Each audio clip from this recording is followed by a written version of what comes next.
For as long as people have told stories, other people have found ways to fool them.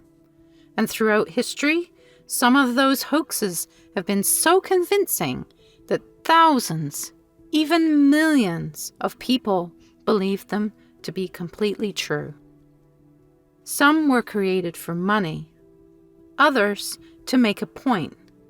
Some were simply elaborate practical jokes that spiraled far beyond what their creator ever imagined. Welcome to Shadow Skull Studios.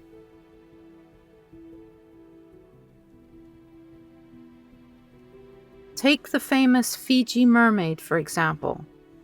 Showman P.T. Barnum proudly displayed what he claimed was the missing link between fish and humans. Crowds paid to see the bizarre creature, which actually was little more than a monkey stitched to a fish. Or consider the Great Spaghetti Tree Hoax. In 1957, the BBC respected current affairs program Panorama aired a 3-minute report showing the Swiss family harvesting spaghetti from trees. Today, it sounds ridiculous, but at the time, spaghetti was still a novelty in Britain. And because the report was presented by the highly trusted broadcaster Richard Dimbleby, hundreds of viewers believed every word. Many even called the BBC asking if they could grow their own spaghetti trees. When they found out it wasn't real, the BBC received numerous complaints. Then there's the Cardiff Giant. In 1969, workers digging a well in a New York farm supposedly uncovered the petrified remains of a 10-foot-tall giant. Thousands paid to see what became the American Goliath. Religious leaders declared it proof of the Bible, while others searched for scientific explanations. In reality, it was an elaborate fake commissioned by cigar maker George Hull after an argument with a minister about whether giants had once walked the earth. But perhaps one of the most enduring hoaxes of all was the Cottingley fairies. In 1917, 2 young cousins produced photographs showing themselves surrounded by dancing fairies. The images convinced countless people, including Sherlock Holmes creator Arthur Conan Doyle, that they were genuine. It wasn't until more than 60 years later that the cousins admitted most of the fairies were simply paper cutouts pinned into place for the camera. It's easy to think people are more gullible 100 years ago. After all, they didn't have the internet or smartphones, reverse image searches, or AI tools to verify what they were seeing. But are we really any different? Today we have deep fakes that can put anyone into almost any situation, AI-generated images that are almost impossible to distinguish from reality, fake stories that spread across the social media in minutes. During Hurricane Laura in 2020, millions of people shared an image claiming a shark was swimming down a flooded Louisiana highway. It looked convincing, but it was completely fake. Technology changes, human nature doesn't. There will always be hoaxes and scams and pranks and fake news created for profit, revenge, curiosity, or simply because someone wanted to see if they could fool the world. Some hoaxes made headlines around the world. Others have almost vanished from history. But each one has something to teach us about human nature and just how easy it is to believe the unbelievable. So in this series, I uncover some more unusual and perhaps unheard of hoaxes that are just as fascinating as the ones we hear often. My first story takes us back 300 years. Yes, I said it, 300 years. There's some discoveries that change history, and then there are discoveries that destroy the people who make them. As this cautionary tale points out clearly, Not only did this hoax humiliate the mark, but it ruined those who created the hoax too. Be careful what chaos you create, as it could backfire. This is a strange and deeply unsettling story of a respected scientist who believed he had uncovered the evidence of God's hidden work beneath the earth, only to discover that every stone, every fossil, every miracle had been placed there for him. The year is 1725, it's Germany, and the Enlightenment is beginning to spread across Europe. Science is slowly replacing superstition, yet many mysteries of the natural world remain unexplained. No one truly understands fossils. Some believe they are remains of creatures from Noah's flood. Others think they are simply odd tricks of nature, rocks that somehow grew into simple shapes of animals. And a few believe they may be messages left by God himself. Among the scholars searching for answers was a man named Johann Bartholomew Adam Beringer. Beringer was no eccentric recluse. He was one of the most respected physicians in the Holy Roman Empire, serving as the dean of the Faculty of Medicine at the University of Würzburg. He had spent many years building a reputation as an intelligent and meticulous scholar. Like many educated men of his time, he was fascinated by the strange objects hidden within the earth. He believed nature had purpose, that nothing existed without reason, and perhaps the greatest discoveries were still waiting for someone clever enough to recognize them. This belief would become his greatest weakness. He was well known by his peers as a dedicated scientist, to the point of arrogance and obsession. In his quest to find answers, he hired local teens to search for unusual stones. It began quietly. The boys hit jackpot. They arrived carrying curious limestones they claimed to have found on the slopes of the nearby Mount Eibelstadt. At first glance, they appeared remarkable. Embedded within the stone were perfect images of creatures: lizards, frogs, birds, spiders, beetles. Even the delicate veins of leaves seemed preserved in astonishing detail. To any collector, they would have seemed extraordinary. To Beringer, they were nothing short of miraculous. The boys returned again and again. Each journey produced more impossible discoveries. Hundreds of strange stones emerged from the hillside. Every one appeared unique. Every one seemed perfect.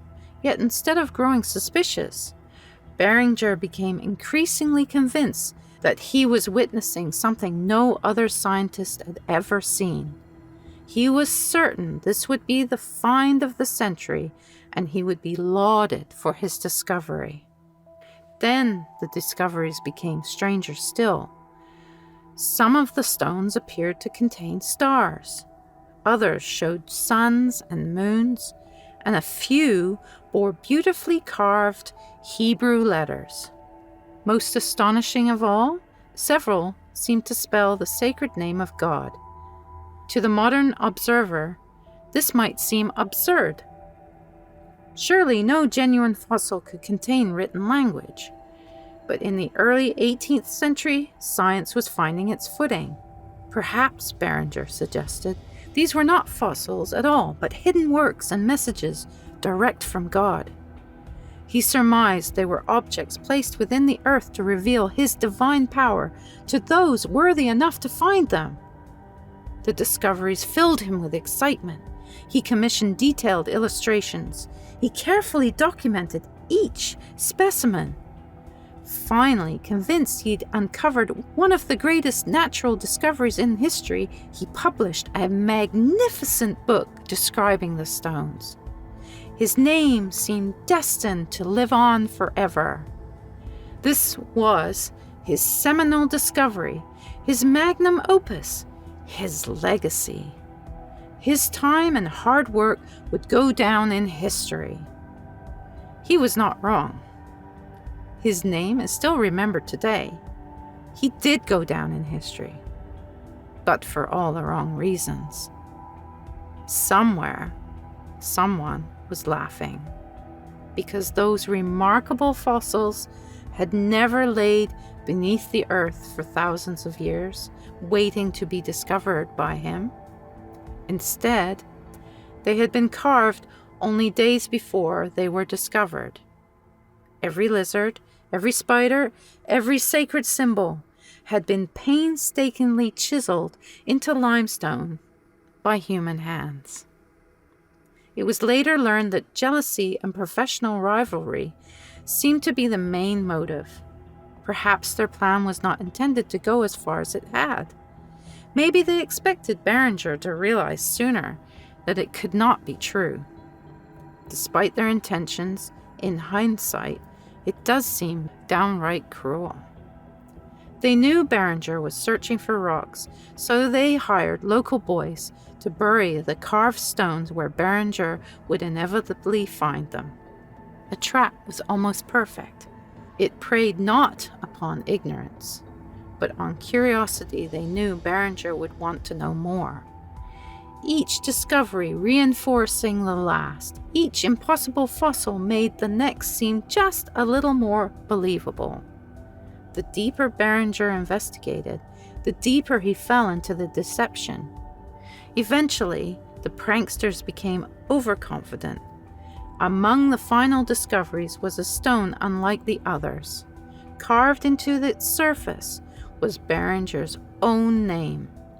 It was only then he realized he'd been the target of a terrible hoax. No force of nature could explain that.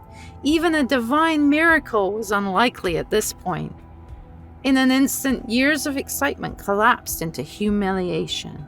The truth was undeniable. He had become the central character in someone else's elaborate joke.